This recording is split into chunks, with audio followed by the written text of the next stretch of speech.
അമൃതം പൊടി കൊണ്ടുള്ള ഒരു ഈസി സ്നാക്കാണ് ഇന്ന് ഉണ്ടാക്കുന്നത്. അമൃതം പൊടി ഇഷ്ടപ്പെടാത്തവർക്ക് കൂടി ഇഷ്ടമാവുന്ന തരത്തിലുള്ള ഒരു സ്നാക്കാണ്. അപ്പോൾ എല്ലാവരും ട്രൈ ചെയ്ത് നോക്കുക. അപ്പോൾ നമുക്ക് വീട്ടിലോട്ട് പോവാം. ഇതിനാവശ്യമായിട്ടുള്ള ഇൻഗ്രീഡിയൻസ്: അമൃതം പൊടി ഒരു 500 ഗ്രാം, ഒരു പാക്കറ്റാണ് ഞാനിവിടെ എടുത്തിട്ടുള്ളത്.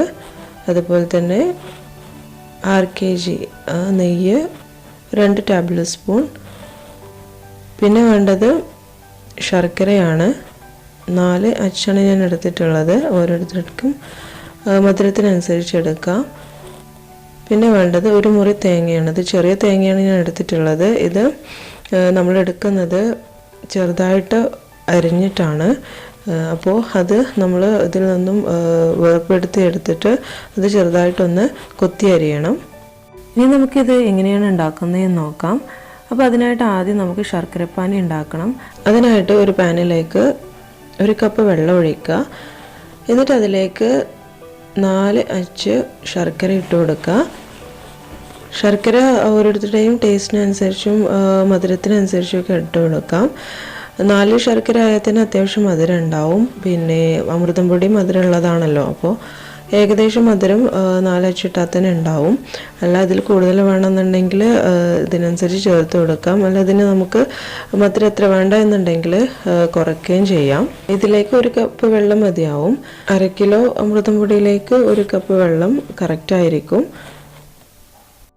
ശർക്കരപ്പാനി ഏകദേശം ഇവിടെ റെഡി ആയിട്ടുണ്ട്. അപ്പോൾ നമുക്ക് ഇതൊന്ന് മാറ്റി വെക്കാം. ഇത് നന്നായിട്ടും തണുക്കണം, എന്നിട്ട് വേണം നമ്മൾ ഇത് യൂസ് ചെയ്യാൻ വേണ്ടിയിട്ട്. ഇനി നമുക്ക് അമൃതം പൊടി ഒന്ന് വറുത്തെടുക്കണം. അതിനായിട്ട് ഒരു പാൻ അടുപ്പിൽ വെച്ചിട്ട് നന്നായിട്ടൊന്ന് ചൂടാകുന്ന സമയത്ത് 2 ടേബിൾ സ്പൂൺ നെയ്യ് ഇട്ട് കൊടുക്കുക. ഇതൊന്ന് മെൽട്ടായി വരുന്ന സമയത്ത് നമുക്ക് ഇതിലേക്ക് നമ്മൾ എടുത്തു വെച്ചിട്ടുള്ള അമൃതം പൊടി ഇട്ട് കൊടുക്കാം. 1/2 കിലോ അമൃതം പൊടി മുഴുവനായിട്ട് ഇട്ട് കൊടുക്കുന്നുണ്ട്. ഇനി ഇതൊന്ന് നന്നായിട്ടൊന്ന് വറുത്തെടുക്കണം. ഇത് ലോ ഫ്ലെയിമിൽ ഇട്ടിട്ട് വേണം വറുത്തെടുക്കാൻ വേണ്ടിയിട്ട്, അല്ലെങ്കിൽ ഇത് പെട്ടെന്ന് അടിയിൽ പിടിക്കും. അപ്പോൾ ലോ ഫ്ലെയിമിൽ ഇട്ടിട്ട് ഇത് നന്നായിട്ടൊന്ന് കൈ വിടാതെ ഇളക്കിക്കൊണ്ടിരിക്കണം. ഒരു 10 മിനിറ്റെങ്കിലും നമ്മൾ നന്നായിട്ടൊന്ന് ഇളക്കി ഇത് വറുത്തെടുക്കണം. പിന്നെ ഹൈ ഫ്ലെയിമിൽ ഒരിക്കലും ഇത് വറുത്തെടുക്കരുത്, അപ്പോൾ പെട്ടെന്ന് ഇത് കരിഞ്ഞു പോകാൻ സാധ്യതയുണ്ട്. അപ്പോൾ ലോ ഫ്ലെയിമിൽ ഇട്ടിട്ട് നന്നായിട്ടൊന്ന് 10 മിനിറ്റോളം നമ്മളിത് നന്നായിട്ടൊന്ന് വറുത്തെടുക്കുക. നന്നായിട്ടൊന്ന് വറവായിട്ട് വരണം. ഇപ്പോൾ ഇതിവിടെ ഏകദേശം റെഡി ആയിട്ടുണ്ട്. ഇനി ഇത് നമുക്ക് ഒന്ന് ചൂടാറാൻ വേണ്ടിയിട്ട് മാറ്റി വെക്കാം. ആ സമയം കൊണ്ട് നമുക്ക് തേങ്ങ കൊത്തി അരിഞ്ഞതൊന്ന് വറുത്തെടുക്കണം. അതിനായിട്ട് ചട്ടിയിലേക്ക് 1 ടീസ്പൂൺ നെയ്യ് ഒഴിച്ചു കൊടുക്കുക. അതിലേക്ക് നമ്മൾ നേരത്തെ കൊത്തി അരിഞ്ഞു വെച്ച തേങ്ങ ഇട്ട് കൊടുക്കുക.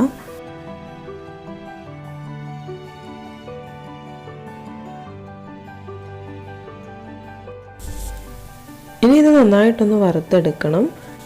നല്ലൊരു ഗോൾഡൻ കളറാവുന്നത് വരെ ഇത് വറുത്തെടുക്കുക.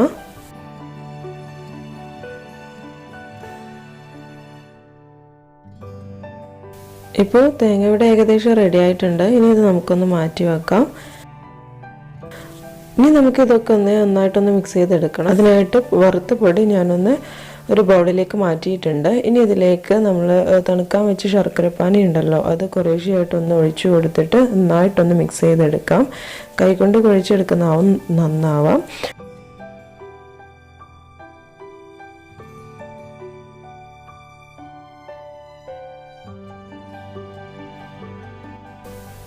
ഇപ്പോൾ ഇതിൽ ശർക്കരപ്പാനി മുഴുവനായിട്ട് ഒഴിച്ചിട്ടുണ്ട്.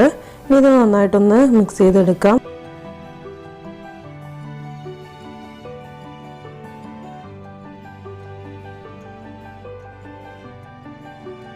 ഇനി ഇതിലേക്ക് നേരത്തെ നമ്മൾ വറുത്ത് വെച്ച തേങ്ങയുണ്ടല്ലോ, അത് മുഴുവനായിട്ട് ഇട്ട് കൊടുത്തിട്ട് നന്നായിട്ടൊന്ന് കൈകൊണ്ട് മിക്സ് ചെയ്തെടുക്കാം. ഇനി നമുക്ക് ഇത് ചെറിയ ഉരുളകളാക്കിയിട്ടൊന്ന് ഒരു ചെറിയ ബൗളാക്കി എടുക്കണം. അത് നമുക്ക് ഏത് ഷേപ്പിലാണോ വേണ്ടത് ആ ഷേപ്പിൽ നമുക്കിത് ചെയ്തെടുക്കാം. ഞാനിവിടെ ചെറിയ ബോളുകളാക്കിയിട്ടാണ് ഉണ്ടാക്കുന്നത്.